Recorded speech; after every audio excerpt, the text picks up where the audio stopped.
ఓం శ్రీ కృష్ణ జగద్గురు పరబ్రహ్మణే నమః.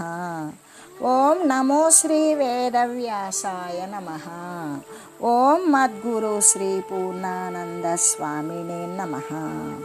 ఓం శుక్లాంబరధరం విష్ణుం శశివర్ణం చతుర్భుజం ప్రసన్నవదనం ధ్యాయేత్ సర్వవిఘ్నోపశాంతయే. ఓం వ్యాసాయ విష్ణురూపాయ వ్యాసరూపాయ విష్ణవే నమో వై బ్రహ్మనిధయే వాసిష్ఠాయ నమో నమః. ఓం నారాయణం నమస్కృత్య నరం చైవ నరోత్తమం దేవీం సరస్వతీం వ్యాసం తతో జయముదీరయేత్. శ్రీ భగవద్గీత క్షేత్రజ్ఞ విభాగ యోగము. అయితే భగవానుడు కొందరి యందు ఎక్కువగా మరికొందరి యందు తక్కువగా ఉన్నారా? లేరు. పూలమాల యందు దారములాగానే సమస్త ప్రాణికోట్ల యందు కూడా సమంగా వ్యాపించి ఉన్నారు. ఏ ఒకానొక ప్రాణిలో మాత్రమే ఉండడం కాదని విశ్వమందలి సమస్త భూతకోట్ల యందు కూడా భగవానుడు అధివసిస్తూ ఉన్నాడు అని మనకి స్పష్టమైంది కదా. అయితే ఈ దేహము మొదలైన ఉపాధులు అన్నీ నశించిపోయినా కూడా అందులో ఉన్న ఆత్మ అంటే పరమేశ్వరుడు నశించడం లేదు అని తెలుసుకున్నాం. దీనిని బట్టి దేహము మొదలైనటువంటి దృశ్య ప్రపంచమంతా నాశవంతమైనదే, నాశము లేనటువంటిది ఒక్క ఆత్మయే అని కదా మనకు స్థిరమవుతూ ఉన్నది. కాబట్టి అటువంటి అశాశ్వత దేహాది పదార్థాల యందు ఏమాత్రము ఆశ కోరిక లేక శాశ్వతమైనటువంటి ఆత్మ వస్తువు కొరకు మాత్రమే అన్వేషించాలి. దేహము మొదలైనటువంటి ఉపాధులు నశించిపోయినా కూడా ఆత్మ నశించదు అని చూడగలిగినటువంటి వారే నిజంగా చూడగలిగిన వారు అని కదా చెప్పబడింది. కాబట్టి ఈ సత్యాన్ని తెలియనటువంటి వారంతా కన్నులున్నా కూడా వాస్తవానికి కన్నులు లేని వారే అని భగవంతుని యొక్క మాటల ద్వారా మనకి స్పష్టపడుతూ ఉన్నది. అంటే స్థూల నేత్రాలు ఉన్నప్పటికీ కూడా ఈ దృశ్య వినాశత్వ బ్రహ్మ సత్యత్వ పరిజ్ఞానం లేనటువంటి వాడు, ఆత్మతత్వాన్ని గురించి తెలియనటువంటి వాడు జ్ఞాననేత్రము లేనివాడే కదా. అతడు ఎంతటి లౌకిక సంపద కలిగిన వాడైనా, ఎంత విద్యావేత్త అయినా, అందమైన వాడైనా, బలవంతుడైనా, అధికారవంతుడైనా, రాజాదిరాజైనా భగవానుని దృష్టిలో గ్రుడ్డివాడే అని కదా తెలుస్తూ ఉన్నది. కాబట్టి భగవంతుని ద్వారా ప్రతిపాదించినటువంటి ఈ సూత్రం ప్రకారం ప్రతి ఒక్కరూ కూడా తాము వాస్తవానికి కన్నులు ఉన్నవారా లేనివారా అని చూసుకొని ఆ జ్ఞానము అనే చీకటిని తొలగించుకోవడానికి ప్రయత్నించాల్సిందే కదా. భౌతికమైనటువంటి శారీరక సంబంధమైన కన్నులతో పాటు జ్ఞాన నేత్రాలు కూడా సంపాదించుకోవాలి.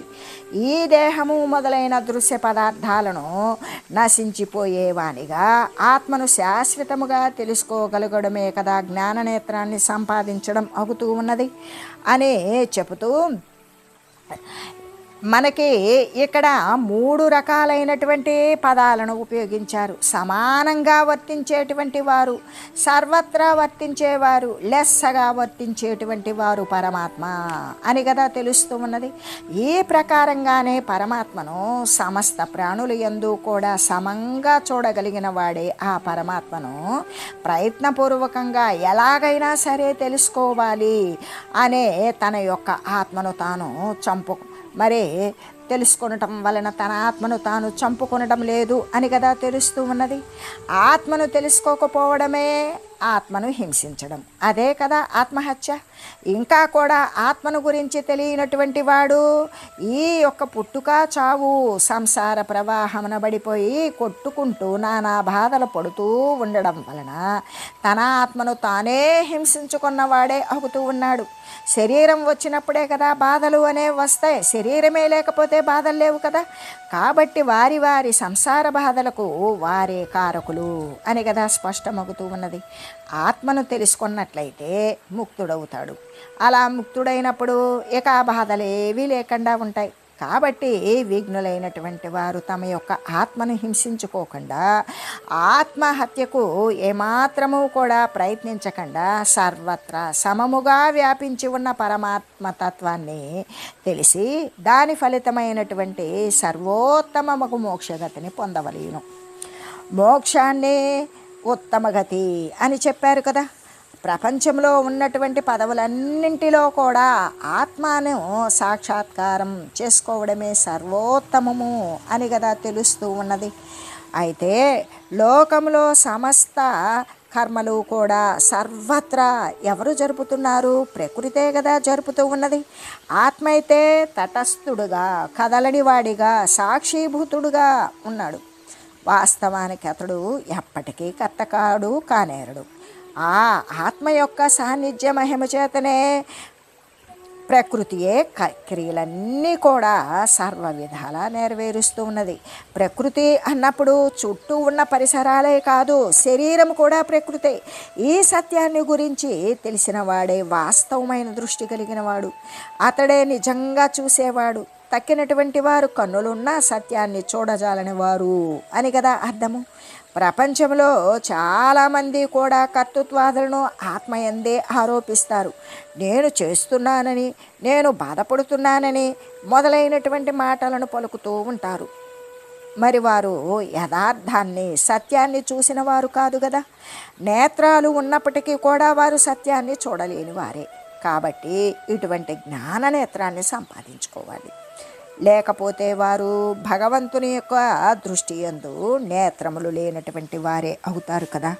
వారు అంధకారము అంటే ఆ అవిద్య యందు జీవించేటువంటి వారే, ఆ జ్ఞానమునందు జీవించేవారే అవుతూ ఉంటారు అనే చెబుతూ, ఎప్పుడైతే వేరువేరుగా ఉన్నటువంటి ఈ భూత ప్రపంచం మొత్తాన్ని కూడా ఒక్కదాని యందు అంటే పరమాత్మ యందు ఉన్నదానినిగా, ఈ యొక్క ప్రపంచానికి మూలమైనటువంటి ఆధారము, ఆశ్రయమైనటువంటి పరమాత్మ యందే ఈ సమస్త భూత ప్రపంచము ఉన్నదానిగా గనక ఇంకా కూడా దాని నుండే, పరమాత్మ తత్వం నుండే విస్తరిస్తూ ఉన్నది అనేక అన్నట్లుగా ఎవడైతే చూస్తూ ఉంటాడో అతడు అప్పుడు ఆ మనుజుడు బ్రహ్మమును పొందుతూ ఉన్నాడు, లేకపోతే బ్రహ్మముగానే ఆగుతూ ఉన్నాడు అని చెబుతూ, అంటే అనేక ప్రాణికోట్లతో కూడి వేరువేరుగా కనిపించే ఈ జగత్తు వాస్తవానికి ఒకే స్వరూపమై ఉన్నది కదా. ఒకే పరమాత్మ యందు అది వేరువేరుగా కనబడుతూ కల్పించబడి ఉంది. కాబట్టి ఆ వేరువేరు రూపాలు సత్యాలా కావు. అవి దేని యందు కల్పించబడినవి అంటే ఆత్మయందే కల్పించబడినవి. అటువంటి ఆత్మయే కదా సత్యమైనది. ఈ రహస్యాన్ని ఎప్పుడు తెలుసుకుంటాడో అప్పుడు మనుజుడు బ్రహ్మమును పొందుతూ ఉంటాడు, లేక బ్రహ్మముగానే అగుతూ ఉంటాడు. అనుపశ్యతి, పశ్యతి, అనుపశ్యతి అంటే అనుపశ్యతి అని చెప్పారు కాబట్టి అటువంటి ఏకత్వాన్ని మాటి మాటికి కూడా అలవాటు చేసుకోవాలి. అభ్యాసం ద్వారా లెస్సగా చూడాలి అని కదా చెప్పింది. బ్రహ్మ సంపద్యతే తథా. ఎలాగంటే మనుజుడు మోక్షాన్ని ఎప్పుడు పొందగలుగుతాడో ఆ శుభముహూర్తము ఇక్కడ తెలియజేయబడింది. అది ఒకానొక నిర్దిష్టమైనటువంటి సమయమా కాదు. ఏ శుభముహూర్తమునందు అతడు భిన్న భిన్న రూపాలతో కూడినటువంటి ఈ జగత్తుని ఏక వస్తువైన పరమాత్మయందు కల్పించబడి ఉన్నదానిగాను, దాని నుండే ఉత్పన్నమై విస్తరించిన దానిగాను తెలుసుకుంటాడు. ఆ ముహూర్తమందే అతడు అటువంటి బ్రహ్మజ్ఞానము చేత బ్రహ్మమునే పొందుతూ ఉన్నాడు. అంటే బ్రహ్మమందు లయమైపోతాడు. బ్రహ్మమందులయమైనప్పుడు బ్రహ్మరూపుడుగానే మిగిలి ఉంటాడు. అదే కదా మోక్షము. దీనిని బట్టి ఈ ప్రపంచమున అనేకత్వాన్ని చూడటం బంధానికి లక్షణమని, అంటే బంధించబడి ఉండటానికి ఈ ప్రపంచంలో ఆ ఏకస్వరూపమైన పరమాత్మను చూడక ఈ యొక్క పంచభూత మిశ్రితమైనటువంటి ఈ ప్రకృతి సంబంధమైన అనేకత్వాన్ని చూడడం అనేటువంటిది బంధానికి, అది బంధించేటువంటి లక్షణం. ఏకత్వాన్ని చూడడం అనేది మోక్షం యొక్క లక్షణం అనే కదా స్ఫురిస్తూ ఉన్నది. మనకేం తెలుస్తూ ఉన్నది? అనేకత్వాన్ని చూస్తే బంధింపబడతామని, ఏకరసమాత్రమైనటువంటి పరమాత్మను చూసినప్పుడు మోక్షం ప్రాప్తిస్తుంది అని మనకి అర్థమవుతుంది కదా. కాబట్టి విఘ్నుడైనటువంటి వాడు నామము రూపములను వదిలివేయాలి. ఏ యొక్క అవన్నీ పరిమితమైనటువంటి పరిచ్ఛిన్నమైనటువంటి వస్తుతతి, వాటిని వదిలివేయాలి. సత్తు చిత్తు ఆనందాలను గ్రహించడం ద్వారా అస్థి భాతి ప్రియం. ఈ సత్తు అంటే శాశ్వతమైనటువంటి వస్తువు, దాని ద్వారా చిత్తాన్ని అక్కడే లయింపజేసినప్పుడు కేవలం మిగిలి ఉండేటువంటిది ఆనందమే. అటువంటి సచ్చిదానందాలను గ్రహించడం ద్వారా అనేకత్వమున ఏకత్వాన్ని చూడటాన్ని అభ్యాసం చేయాలి. ఈ జగత్తు అనేటువంటిది అనేకత్వంతో కూడింది. జగత్తుకు మూలము ఏకత్వమే కదా. మనం మూలాన్ని చూసినప్పుడు అనేకత్వం నశిస్తుంది, ఏకత్వమే స్థిరపడుతుంది. అదే కదా మోక్షము అని చెబుతూ, అయితే మనుజుడు బ్రహ్మముని ఎప్పుడు పొందగలుగుతాడు అంటే, ఎప్పుడైతే ఈ భిన్న భిన్న రూపాలతో కూడినటువంటి సమస్త ప్రపంచాన్ని కూడా పరమాత్మ యందు ఉన్నదానిగాను, పరమాత్మ నుండే విస్తరించినట్లుగాను చూడగలుగుతాడో అదే కదా బ్రహ్మజ్ఞానము. అటువంటి బ్రహ్మజ్ఞానము చేత అప్పుడే బ్రహ్మమును పొందగలుగుతాడు అనే చెబుతూ, ఆత్మ యొక్క మహిమా విశేషాన్ని, స్వభావాన్ని గురించి కూడా తెలియజేస్తూ, అనాదిత్వాన్నిర్గుణత్వాత్ పరమాత్మాయమవ్యయ శరీరస్థోపి కౌంతేయ నకరోతి న లిప్యతే. పరమాత్మ చెప్తూ ఉన్నారు, ఓ అర్జున, ఆది లేనటువంటి వాడు అంటే కారణరహితుడు, అసలు వానికి ప్రారంభమే లేనటువంటి వాడు అవడము చేత, ఈ యొక్క గుణరహితుడే అవడము చేత త్రిగుణరహితుడు. గుణరహితుడు త్రిగుణరహితుడు. ఉండేటువంటి గుణాలు మరి మూడే గుణాలు. ఏంటవి? సత్వము, రజస్సు, తమస్సు. ఈ మూడు గుణాలు కూడా లేనటువంటి వాడు అంటే గుణాలను అతిక్రమించిన వాడు, గుణాతీత స్థితిలో ఉన్నటువంటి వాడు అయినా ఈ పరమాత్మ శరీరమునందు ఉన్నప్పటికీ కూడా, ఈ ప్రతి ఒక్క శరీరాల యందు నిక్షిప్తమై ఉన్నప్పటికీ కూడా ఏమీ చేయడు. ఏమీ చేయకుండా, దేని చేతను కూడా అంటబడకుండా ఉన్నాడు అనే చెబుతూ, అంటే ప్రపంచంలో ఉన్నటువంటి సమస్త పదార్థాలకు కూడా ఈ పంచభూత నిర్మితమైనటువంటి ఈ యొక్క సమస్త పదార్థాలు కూడా ఆది అంతము ఉన్నవి. ఇది ఎప్పుడు ఉత్పన్నం చేశారు అంటే దానికి ఒక డేటు ఇస్తారు. ఇది ఎక్స్పైర్ అయిపోతుంది అంటే అది ముగించేటువంటి డేటు ఇస్తారు. అంటే శరీరాలు కానీ దేనికైనా ఒక పరిమితి, దానికొక ప్రారంభం, దానికొక ముగింపు ఉన్నటువంటిది ప్రపంచంలోని సమస్త పదార్థాలు కూడా. అయితే వాటికి ఆది ఉన్నది, అంతము ఉన్నవి. అదే పరమాత్మ అయితే పరమాత్మకు ప్రారంభము లేదు, మూలము లేదు. పరమాత్మకు మూలము పరమాత్మే, పరమాత్మకే అంతము లేదు. పరమాత్మకు అంతము లేనటువంటిది కాబట్టి అక్కడ ఆది అంతము, ఆద్యంతాలు లేనటువంటిదే పరమాత్మ స్వరూపం. ఇంకా కూడా అతడు త్రిగుణాలు కానీ అంటే సత్వగుణము, రజోగుణము, తమో గుణాలు కానీ దాని నుండి ఉత్పన్నమైనటువంటి అనేక వికారాలు అంటే మార్పులు కానీ లేనటువంటి వాడు నాశరహితుడు. నాశము లేదు అంటే అది శాశ్వతత్వము, అవ్యయుడే కదా. కాబట్టి వాస్తవానికి పరమాత్మ తాను ఏమీ చేయడం లేదు, చేయడు. సర్వము కూడా ఏమీ చేయకపోయినా కూడా సర్వము కూడా తానే అయి ఉంటాడు. ఇక పోవడం కానీ రావడం కానీ, వెళ్ళడం రావడం అనేటువంటిది ఎట్లా పొసుగుతుంది? ఎందుకు అంటే వాస్తవానికి ఆయన శాశ్వతుడు, సర్వము నిండినవాడు. అట్లాంటప్పుడు సర్వము తానే అయి ఉన్నవానికి మరొక చోటకి పోవడం కానీ మరొక చోటకి రావడం కానీ అనేటువంటిది ఎలా పొసుగుతుంది? సర్వము తానే అయితే ఇంకెక్కడికి వెళ్తుంది? వెళ్ళడానికి ఇంక అవతల ఏమీ ఉన్నది? ఏమీ లేదు కదా. కాబట్టి అది ఏమాత్రం పొసిగేటువంటి విషయం కాదు. అందుకే అతను అసంగుడు, దేనితో కూడా సంగము సంబంధము అనేది లేనివాడు, దేనితో కూడా అంటకనే ఉన్నాడు. అంటే ఇప్పుడు స్వప్న పదార్థాలను మేలుకొన్నవారు ఎలా అంటగలుగుతారు? ఇప్పుడు మనం స్వప్నాన్ని కళను అనుభవించాం. ఆ అనుభవించినటువంటి కళలోని పదార్థాలు మెలకువలోకి వచ్చినాక ఆ పదార్థాలను మనం అంటుకోవడం కానీ పట్టుకోవడం కానీ మనం చూసినటువంటి పదార్థాలు మళ్ళీ దర్శించడం కానీ జరుగుతుందా? అది అంటలేరు. స్వప్నాన్ని అనుభవించేటప్పుడు మాత్రమే అంటినట్టు ముట్టినట్లు సంబంధం ఉన్నట్లు అనిపిస్తుంది. మేలుకొన్న తర్వాత ఆ స్వప్నంలో అనుభవించిన పదార్థాలను వారు అంటుకోగలుగుతారా?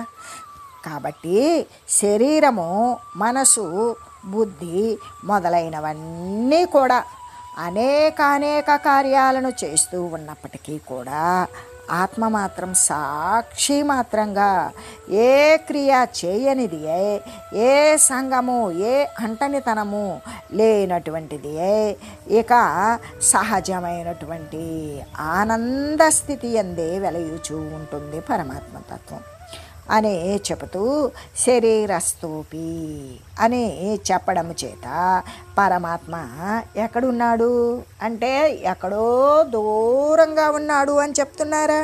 కాదు. పరమాత్మ ఎవ్వరికి ఎక్కడ దూరంగా లేడు. ఎందుకు? సర్వము తానే అయి ఉన్నప్పుడు ఎక్కడ చూస్తే అది పరమాత్మ తత్వము అదే అయ్యున్నది. అతి సమీపమున వారి యొక్క ఎవరైతే పరిశీలిస్తూ ఉన్నారో వారి శరీరాల యందే ఉన్నాడు అని కదా స్పష్టమవుతూ ఉన్నది. పరిశీలించినప్పుడే ఉంటాడా అంటే పరిశీలించినటువంటి వాని యొక్క శరీరం నందు కూడా పరమాత్మే ఉన్నాడు. అయినప్పటికీ కూడా ఎవరికి స్పష్టమవుతూ ఉన్నది? వారి యొక్క పరిశీలనలో మాత్రమే, ఆ తత్వ విచారణలో మాత్రమే స్పష్టమవుతూ ఉన్నది. పరమాత్మ దూరంగా లేడు. పరమాత్మ సర్వవ్యాపి, సర్వమునందు కూడా తానే వ్యాపించి తన స్వరూపమే అయ్యున్నది అని. కాబట్టి చెంతనే అంటే ప్రక్కనే, దాని సామీప్యంలోనే హృదయము అనేటువంటి గుహయందు దాగుకొని ఉన్నటువంటి ఆ దేవదేవుణ్ణి కనుక్కోవాలి. అందరికీ హృదయం ఉంటుందిగా. హృదయాంతర్గతంగా ఉన్నటువంటి ఆ దేవుళ్లకు కూడా దేవుడైనటువంటి ఆ పరమాత్మ చక్రవర్తిని కనుక్కొని ధన్యులు అవడానికి సర్వులు కూడా ప్రయత్నం చేయవలసిందే. అంటే శరీరము కదా ఒక దేవాలయమని, ఆత్మ మూల విరాట్ అని భావించి పవిత్రమైనటువంటి భావన వలననే కలిగి ఉండేలాగున, పాపస్పర్శ లేకుండా ఉండేలాగున చూడాలి కదా. దేహే దేవాలయ ప్రోక్తే జీవో దేవో సనాతన. ఈ దేహో దేవాలయ ప్రోక్తే దేహమే దేవాలయము అని చెప్పబడింది. జీవుడే దేవుడై ఉన్నాడు. ఎప్పటి నుండి? సనాతనము నుండి కూడా జీవుడే దేవుడై ఉన్నాడు. ఆ దేవుడే జీవుడు అజ్ఞాన ఆవరణం వల్ల శరీరాన్ని పొంది దేహము అనేటువంటి మందిరములో ఉన్నాడు. తాను పరమాత్మ స్వరూపుణ్ణి అని తెలియాలి అంటే త్యజేత్ అజ్ఞాన నిర్మాల్యం. ఏ మాలిన్యమైనటువంటి అజ్ఞానము, అంధకారము, తిమిరము అనబడేటువంటి అవిద్య ఆవరణలు ఏవైతే ఉన్నవో వాటిని వదిలివేసినప్పుడు సోహం భావేన పూజయేత్. సో అన్నప్పుడు సర్వవ్యాపకమైనటువంటి ఏ పరమాత్మ వస్తువు అయితే ఉన్నదో హం అదే నేను అనేటువంటి భావనతోటి శరీరమే ఒక దేవాలయము, అందులో ఉన్నటువంటి ఆ మూల విరాట్టు ఆత్మయే అనే భావించి అటువంటి పవిత్రమైనటువంటి భావన ద్వారానే ఆ భావననే కలిగి ఉండడం చేత కలిగి ఉండేలాగున ఎటువంటి పాపబుద్ధి, పాపస్పర్శ, పాపపు ఆలోచన లేకుండా ఉండేలాగున తన యొక్క మనసును పవిత్రీకరించుకోవాలి. యథాగ సర్వగతం సౌక్ష్మ్యాదాకాశం నోపలిప్యతే సర్వత్ర వస్థితో దేహే తదాత్మానోపలిప్యతే. సర్వత్ర అంటే సర్వ ప్రదేశాలయందు కూడా వ్యాపించి ఉన్నటువంటి ఆకాశము ఏమై ఉన్నది? ఏదైనా పట్టుకోవడానికి సాధ్యమవుతుందా? ఆకాశము లేకుండా మిగిలినటువంటి వాయువు, అగ్ని, జల, పృథ్వులకి అవకాశం ఉన్నదా? లేదు. ఆకాశము అనబడేటువంటి ఖాళీ ఉండడం వలననే ఇంకా మిగిలినటువంటి 4 రకాల భూతాలు కూడా ఉత్పన్నమై దాని ద్వారా సస్యాలు, ఔషధాలు, ఓషధులు ఉత్పన్నమై ప్రాణికోట్లు ఉద్భవించి ఈ విధంగా ప్రపంచము అనేది కొనసాగి విస్తరిల్లింది. అయితే ఆకాశం ఎక్కడ ఉన్నదని చెప్తాము? ఎక్కడ చూసినా అక్కడ ఉన్నది, చూడకపోయినా ఉన్నది. సర్వే సర్వత్రా వ్యాపించి ఉన్నటువంటి ఆకాశము ఒక వస్తు స్వరూపమా? కాదు, సర్వానికి ఆధారము. ఈ యొక్క 4 భూతాలకు ఆధారమే అయినా కూడా సూక్ష్మము. అందుకే దాన్ని ఎక్కడా పట్టలేము. చూస్తాం, అనుభవిస్తాం, ఇంతే. చూడటానికి కంటికి కనబడుతుందా? కనబడదు. ఖాళీ ఏం కనపడుతుంది? కాబట్టి ఏ ప్రకారంగా అయితే ఏమీ లేనటువంటిది ఆకాశం, గగనం, శూన్యం. ఏమీ లేదా అంటే మనకి పరిచ్ఛిన్నమైన వస్తువు కాదు కాబట్టి లేదు అంటున్నాం. అవ్యక్త స్వరూపంలో సర్వానికి వ్యక్తమయ్యే ప్రతి పదార్థానికి కూడా ఆధారం ఆకాశమే కదా. మరి ఏమీ లేనిది కాబట్టే ధూళి, దుమ్ము మొదలైనటువంటి దాని చేత అది అంటబడదు. గాలి కంటుతుంది, అగ్ని కంటుతుంది, మరి మిగతా జలానికి, భూమికి అంటుతుంది. ఆకాశానికి ధూళి, దుమ్ము ఏదైనా అంటుతుందా? అంటడానికి ఆకారమే లేకపోతే ఎలా అంటుతుంది? అలాగే ఆ ప్రకారమే శరీరమునందు అంతటా కూడా, లేకపోతే సకల శరీరాల యందు కూడా వెలయిచూ ఉన్నటువంటి పరమాత్మ శారీరక సంబంధమైనటువంటి ఈ గుణాలు వాటి యొక్క దోషాల చేత అంటబడకుండా ఉన్నాడు. అంటే దృశ్య ప్రపంచంలో అతి సూక్ష్మమైనటువంటి వస్తువు ఏమిటి? ఆకాశమే కదా. కాబట్టి దానినే దృష్టాంతంగా తీసుకుని ఆత్మ యొక్క అంటనితనం, నిర్లేపత్వం, సర్వము వ్యాపించినటువంటి సర్వవ్యాపకత్వం, సూక్ష్మత్వం, మాలిన్యరహితం, నిర్మలత్వాలే బోధించబడుతూ ఉన్నవి కదా. చిన్న చిన్న ఉపమానాల ద్వారా కూడా గొప్ప గొప్ప బోధలను తెలియజేయటం గీత యొక్క ఒకానొక విశిష్టత. ఆకాశము అని చెప్పినందువలన ఆత్మ ఆకాశము అని ఎవ్వరూ కూడా భావించకూడదు, భావింపరాదు. ఆకాశములాగానే అతి సూక్ష్మమైనది అని మాత్రమే ఎరగాలి, కానీ ఆత్మ ఆకాశము అని భావన కానే కాదు, అర్థము కూడా కాదు. ఆకాశము బురద మొదలైనటువంటి వాటి యందు వ్యాపించి ఉన్న, భూమి తవ్వినా ఖాళీ వస్తుంది. దేని ఎందైనా సరే ఆకాశము ఉంటుంది.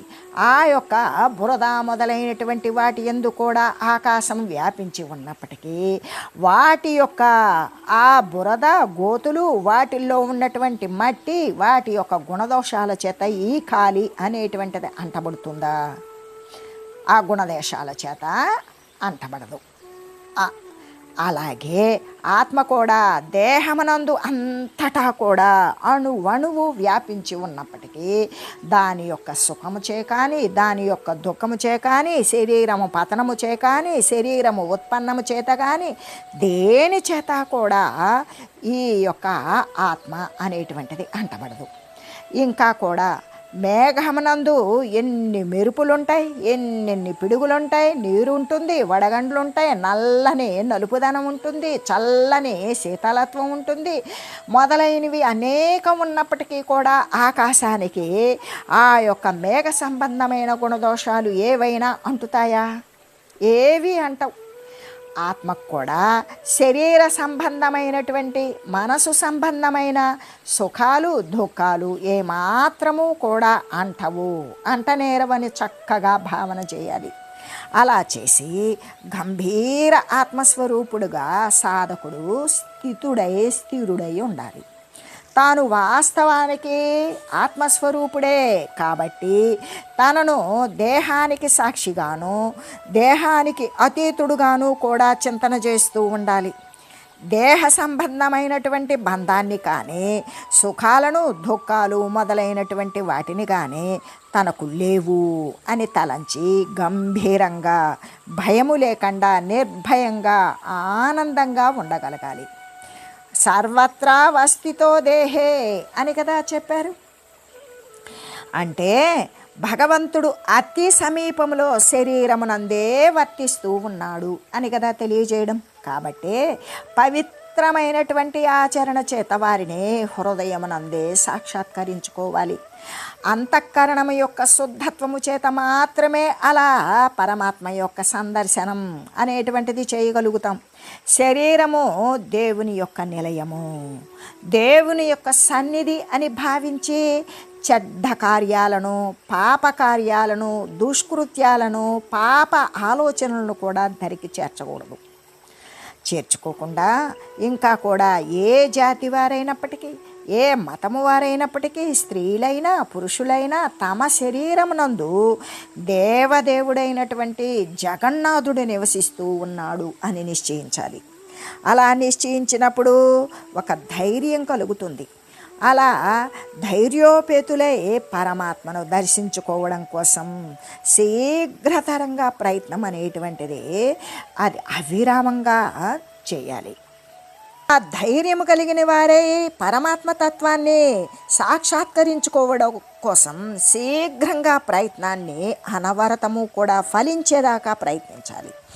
అతడు దేహమునందు ఎక్కడ ఉన్నాడో అని పంచకోశాలను వెతకాలి. అన్నమయ కోశము, ప్రాణమయ కోశము, మనోమయ కోశము, విజ్ఞానమయ కోశము, ఆనందమయ కోశాలు అనేటువంటి ఈ 5 కోశాలను వెతకాలి. మనస్సును శోధించాలి. చివరకు అతన్ని కనుక్కోవడంలో విజయాన్ని పొందాలి. ప్రయత్నశీలునికి అనవరతము నిరంతరము ఎడతెరిపి లేకుండా చేసేటువంటి ప్రయత్నం చేసేవానికి పరమాత్మ దొరికే తీరతాడు కదా అని చెబుతూ, అంటే పరమాత్మ యొక్క స్వభావము ఆయన శరీరమునందు ఉన్నప్పటికీ కూడా ఆకాశములాగానే దేని చేత అంటబడని వాడే దేహ సంబంధమైన సుఖాలు దుఃఖాల చేత కూడా ఏమాత్రము అంటబడకుండా ఉంటాడు అని తెలియజేస్తూ, ఓం మంగళం పావన గీతామాత జయ మంగళం భక్త జనావని బంధ విమోచని భవభయహారిణి భవ్యదాయిని మంగళం. ఓం మంగళం శ్రీ కురుక్షేత్ర రణక్షోణి విహారిణే పార్థసారథి రూపాయ గీతాచార్యాయ మంగళం. ఓం మంగళం మహత్.